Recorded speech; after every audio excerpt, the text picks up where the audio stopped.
Your Excellency, Deputy Prime Minister Angela Rayner, my colleague and friend, High Commissioner of Canada, Alan Gemmell, Member of Parliament and Parliamentary Under Secretary, Foreign Secretary, also a close friend of the India-UK partnership, having served earlier as His Majesty's Trade Commissioner in Mumbai, friends from the Foreign Office, other parliamentarians, ladies and gentlemen from the community.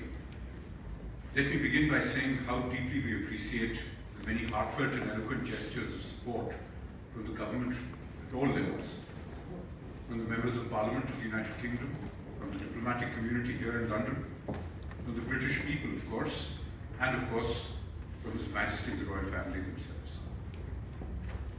We gather today at a moment of profound grief and abiding shock. We live in an era in which convenience and speed facilitated by technological progress have been so much a part of our daily lives that we do not for a moment think what might go wrong. After all, flying is so much part of our modern life that there are literally tens of thousands of aircraft taking off, flying and landing at any time of the day on our busy planet. This contributes and indeed exacerbates the very personal sense of shock and disbelief at moments like last week, when we learned with horror of the tragedy that befell passengers and crew of Flight 171 en route from Ahmedabad to Gatwick. With this tragedy brought home to all of us the suddenness with which life could be extinguished at a moment the world takes for granted thousands of times a day, and the seeming randomness of fate, including for the young students and faculty of medical college and other residents of Ahmedabad, when a 1 in a million chance became that one moment of tragic reality.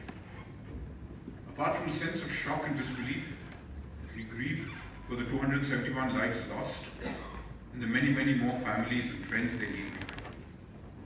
So many lives that have been deeply and irrevocably affected that it is hard to imagine how anything we may say or do can offer comfort. Nonetheless, my colleagues and I offer everyone who had a friend or a relative affected by this tragedy, particularly here in the United Kingdom, our deepest, most sincere condolences.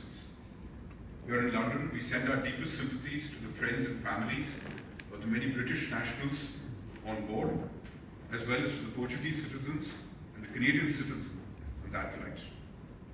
And we also remember the many Indian citizens traveling here to study, do business, meet friends, or to celebrate the uniquely strong historical link that India and the UK have shared over these past centuries. All of these are not just losses, they are our losses in India, because they were our friends, our relatives, and even our guests, wherever they may have come from. And it is all of this that we collectively mourn. But there is a further sense and a further element of shock to this. After all, at a moment like this, we are united by a sense of personal anguish. There, but for the fickleness of fate, go any of us or our own loved ones.